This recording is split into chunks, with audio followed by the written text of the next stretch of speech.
It is my honor to submit for the approval of the international academic community 2 theories about skylines. Theory number 1, every skyline has spiders in it. Theory number 2, the R32 Skyline GTR and the R32 Skyline GTS-4, aside from the engine and some body panels, are the same car. Unfortunately, I only have time to prove one of these for you today. So let's start by taking a closer look at the GTS-4. For the R32 generation, the GTS-4 was powered by a turbocharged DOHC RB20 DET engine, which was carried over from the R31 generation.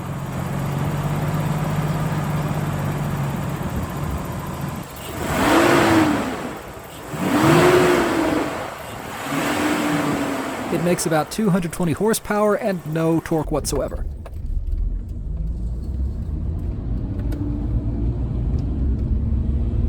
This is probably the most misunderstood Japanese performance car engine of all time, and I know most of what I say here is going in one ear and out the other of every burble-tuned bro trying to barter negative camber and 4-digit horsepower numbers for internet peen points, but the RB20 is not a drift car engine, nor is it a race car engine. If you try to tune this thing, boost this thing, hang a big throbbing top-mount turbo off the side of it or whatever, you will absolutely 100% be disappointed. On the road to power, this is the path of most resistance. Don't even think about it. Get an RB25. This engine's appeal is in its smoothness, its transparency. Almost like there's no engine at all and you're just wafting down the road on air, aided by the occasional puff and gentle shove of a turbo. Technically, every engine is an air pump, but this engine really feels like one. That might have been the turn signal flasher letting go. I smell some magic smoke, like what happens when you burn up electronics. No. It's definitely weird now. Changes with alternator load, that's what's going on. That's weird.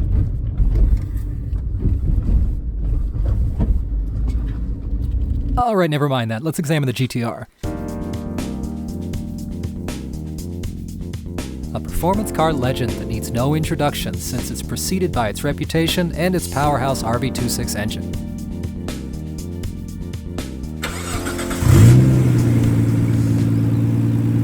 This one has no cat and no muffler.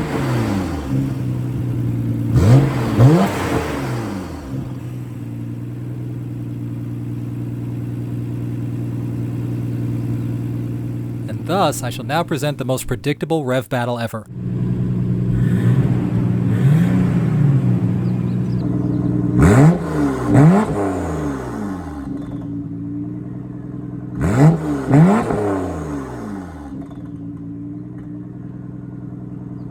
What's it like to drive? Well,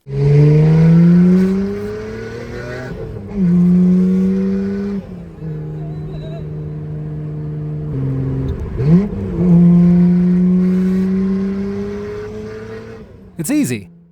It's linear, and it feels like the GTS-4 with a little bit more harshness, 1.8 times the power, and about 20 times the noise.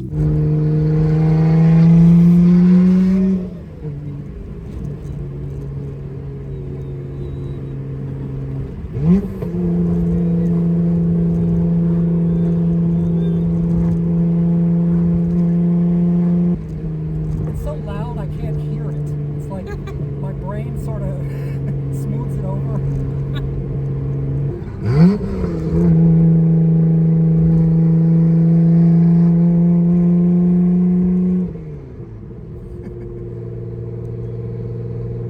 Is it okay? What do you mean, is it okay?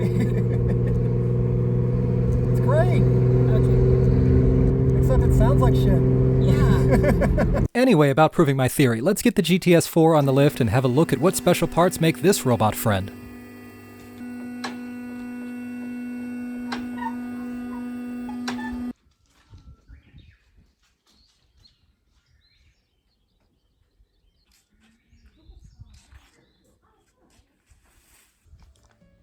Okay, so looking here at the GTS-4's front suspension, the subframe, that distinctive oil pan, It's made out of cast alloy. We got the steering rack.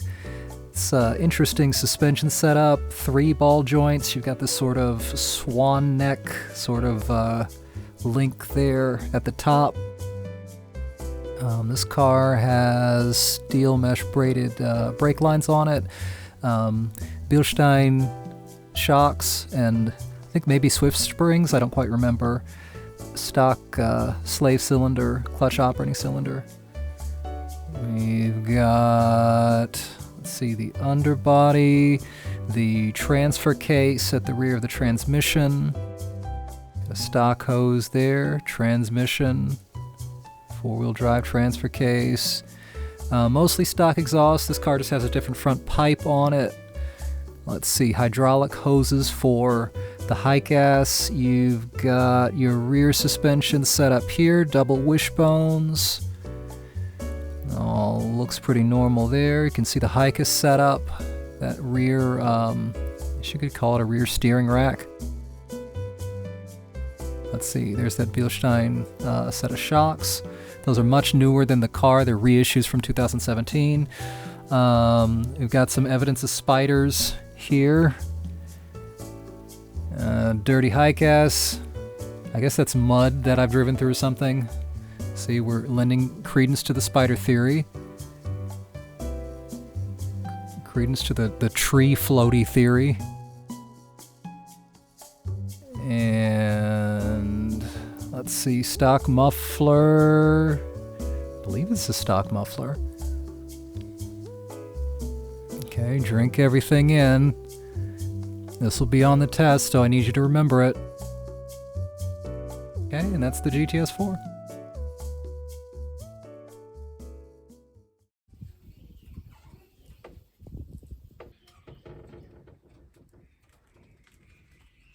So now it's the GTR's turn to get on the lift.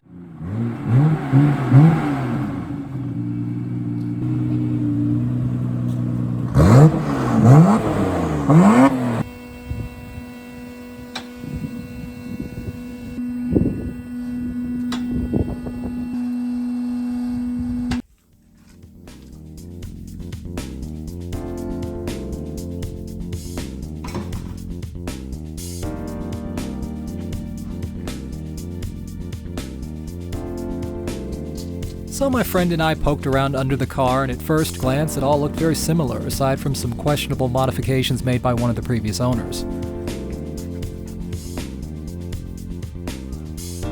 I had never seen an aftermarket clutch slave cylinder like this. Many moons ago it was probably meant to make it easier to operate the twin-plate clutch, but now it's just spongy and leaky and way past due for replacement.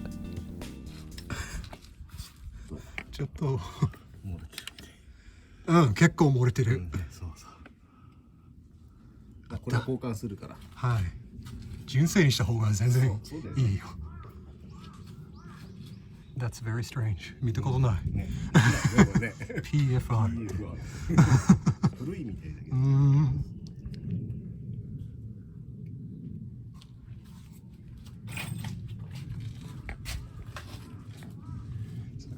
Tane pillow ball tension rod.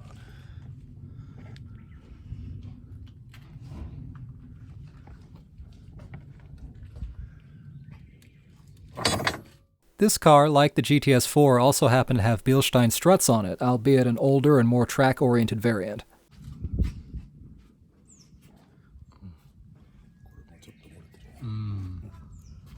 大体は漏れてるよ。GTR のミッションも。まだいい方か。うん。これ全然悪くない。これチタン？そうかもしれないね。色が。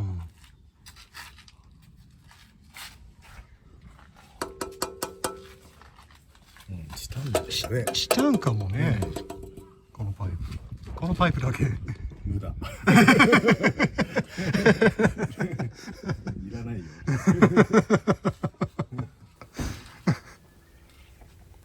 Everything looks extremely similar. The axle shafts don't even look to be any thicker on the GTR.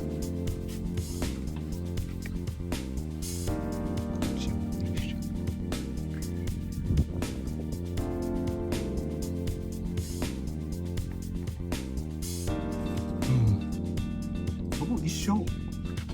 何が違う？わかんないね。これとかですか？うん。多分一緒。これも一緒ね。ドライブシャフト。フロントも。で、ミッションの後ろとかの。全く。同じみたいな。うん。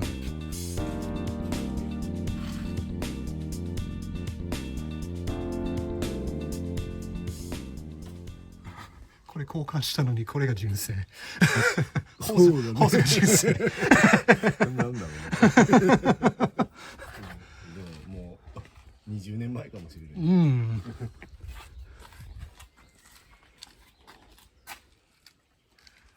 オイルパンも一緒だし、このカバーも一緒。で、これ何？レベルセンサー？そうかな。オイルそんな下についてんだね。そうだね。油圧かな？それ。油圧ある午後に。油油圧ないんじゃない？ないけど、レベルなのかな。でもレベルだと下だねだいぶね。うん、そう。うん。なので、もう遅いよそこにやっそう。ないよしか言ってくれない。意味ないよ。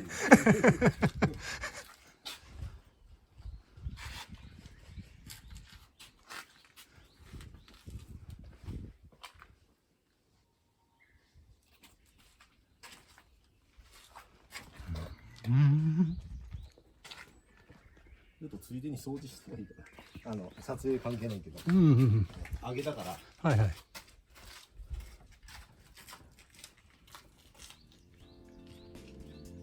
Maybe we should clean this dude. I don't know, have a look for yourself. Rewatch the video and see if you can spot any basic differences. Comment if you see anything. We couldn't. Well, there you go. You've seen it with your own eyes. The GTS-4 is indeed just a slimmer GTR with a smaller engine. In reality, they're just two flavors of the same amazing dish, though it seems like somebody went way heavy-handed with the seasoning on one of them.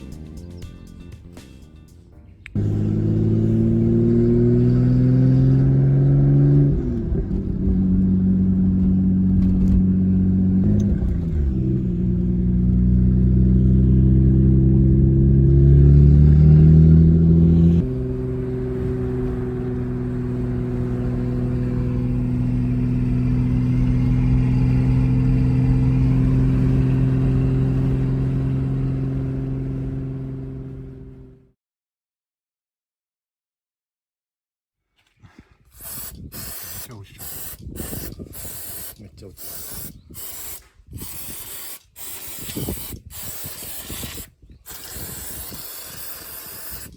匂いもいいし、昔のパーツクリーナーの匂い。た。